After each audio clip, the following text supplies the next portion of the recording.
noneho niba umuntu nka Jolly ashobora gutuma mwakwibaza ngo abaruta Jolly bangana iki mu gihugu twaba dushize. Ngewe ikibazo noneho nta nubwo Jolly namugira ikibazo. Eti ni ukweli msichana aitwaye Miss Jolly kutoka Rwanda yawezekana ni mpenzi wa huyu milionea au bilionea kutoka Tanzania. Na hivi ninavyoongea na wewe iza Mutesi Jolly rero zihagaze zitya. Mutesi mwamubonye ukuntu ari umunyepolitike wa danje. Mutesi mwamubonye ukuntu ari umunyepolitike wa danje ngo bamuhakinze. Godfather. Kuanzia leo mpaka kesho yani nitakuletea ushahidi wa vipeperushi kutoka Tanzania wakizungumzia huyu dem kwa sababu watu wengi baba na bahanga bafite ikintu bita connection. Mutesi Jolly is number 1 mu bana b'abakobwa bakoresheje ubwenge kushukuntu bakoresheje umubiri. Bro, niba twaramubonye ari muri ziriya diro ibinyamakuru byaranditse ambasade y'u Rwanda muri South Africa ngo nibo bentervenye kugira ngo Mutesi Jolly batamurya miliyoni y'amadolari. Ubu ngubu nibwo ndi kubikurura nkabona connection y'uyu mukobwa, she's something else. Uyu mutipe adusobanuriye ko we yiboneye Mutesi Jolly aje kumufata ku kibuga cy'indege birenze rimwe. Ushobora comment ku biganiro yakoze ku mvugo ze zimwe zumvikana nabi cyangwa neza, nkuko nawe yakora comment ku byanjye nabi cyangwa neza. Ariko ikibazo ndi busigarane ejo twumvise ngo bashwanye naho byaba bituruka. Ntabwo ari cyo kizasobanura gushwana kwabo, ariko impamvu yo gushwana ishobora kubiyo. Baranamenyaniye kuri Facebook. Ese muko niko musore ubwirwa n'iki arakara bigenze bite? Yo baganira se ntabyumva. Iyo ari mu ruhame sagenda ubona abantu babona ari umuntu wibashye cyangwa utesha agaciro. Kumwabonaniye kuri Facebook. None se uburyo nsamo ndi mu kiganiro niko nsa iyo ndi mu rugo ntetse. None se kuki wumva ko umuntu mvugana kuri Facebook byo mwavuganye ariko kuri kandi yateguye projet mugiye kuganira. Yateguye ikiganiro aguha ibyo yahisemo. None ariko muhurira mu isoko acuruza bitunguranye, muhurira ku kiriyo. Waramubonye agenda, uzi niba agira amaguru cyangwa atayagira, uzi niba nk'urumogi cyangwa atarumo. Ko guhamagara amaze kujya muri leta nzima. Amakuru ari kuva munsi y'ikirunga aravuga ko Mutesi Jolly amaze guhura n'uyu mugwiza tunga cyangwa n'uyu muherwe ibinshuro irenze imwe, nako inshuro zirenze enye. Mutesi Jolly akoze ubukwe Misi mu bucuruzi bw'intwaro, kuko niba akundana na Rugumu nkuko bari kubitubwira kandi bakavuga ko bahuye bagiye gukorana business,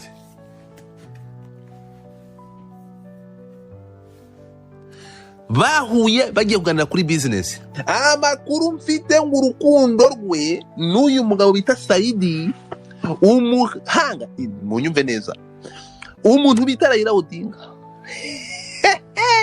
Raila Odinga, Mutesi Jolly ngo yabonye uyu mugabo ngo ni inshuti ya Rugumu, ngo yabonye Mutesi Jolly muri Oxford aravuga ati oya, wa mwana we ukeneye imbaraga zigusunika amafaranga n'ubuhanga n'igitinyiro. Raila Odinga ahita abwira Saidi Rugumu aravuga ati indege yarugiye kohereza muri Russia yihindukiza icyerekezo erekera mu Bwongereza, nabonye umuntu ushobora kubona kandi bikagenda neza. Habaye inama y'igitaraganya, umuntu bita Raila Odinga amaze kureba ubwenge bwa Mutesi Jolly ahita amuhereza connection n'umuntu bita Rugumu. Ariko ngibi abikora mu rwego rwo kugira ngo bakorane, kuko uyu mugabo agira ikintu cya oferina kandi Raila yaramaze kubona imbaraga Mutesi Jolly afite na speech yaramaze gutanga. Hanyuma Rugumu icyo gihe mwibuke ko no mu divorce nta mugore afite. Bro, ibyari business ngo umugabo ngo agwa mu rukundo aragara amaguru yamanika hari aravuga ati ibyanjye byose ndabiguhaye, urukundo rurangiriraho. I mean ibyari business biva mu rukundo. Ahubwo nkibaza uyu mugabo we mwabirebye Mutesi Jolly aramufollowing, mama yake na muzana dade, ubwo n'urukundo ahubwo barahujwe na business. Tugaruke kuri business yahuje Rugumu na Mutesi Jolly ni iyihe ko uyu mugabo acuruza intwaro? mbere yuko bajya mu rukundo ni iki cyabahuje? Ahangaha amakuru avuga ko nubwo Raila Odinga yaba yarabigizemo uruhari,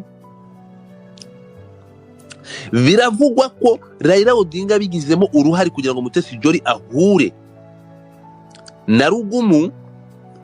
Mutesi Jolly akagenda ari interest kugira ngo bakorane, bagirane partnership yo gukorana business. Ahangaha nkibaza Mutesi Jolly niba yaraguye mu rukundo, ubu turi kuvugana Mutesi Jolly yahindutse umucuruzi w'intwaro ariko mu buryo bwemewe n'amategeko. Muze kunyumva neza. Misi mu bucuruzi bw'intwaro, kuko niba akundana na Rugumu nkuko bari kubitubwira kandi bakavuga ko bahuye bagiye gukorana business,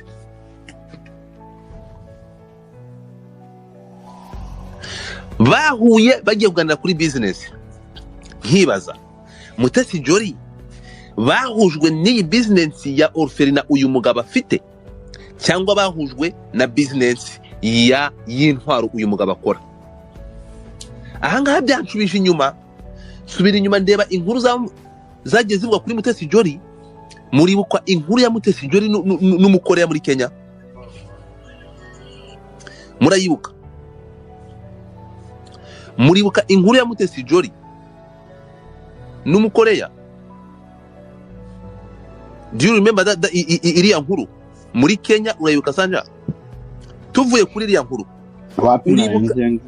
ntabwo wayimenye? Inkuru yo muri Kenya ntabwo wayimenye? Ntabwo inkuru wayimenye yo muri Kenya ya Mutesi Jolly ntabwo yibuka? Ntabwo wayimenye? Ntabwo wayimenye? Hello.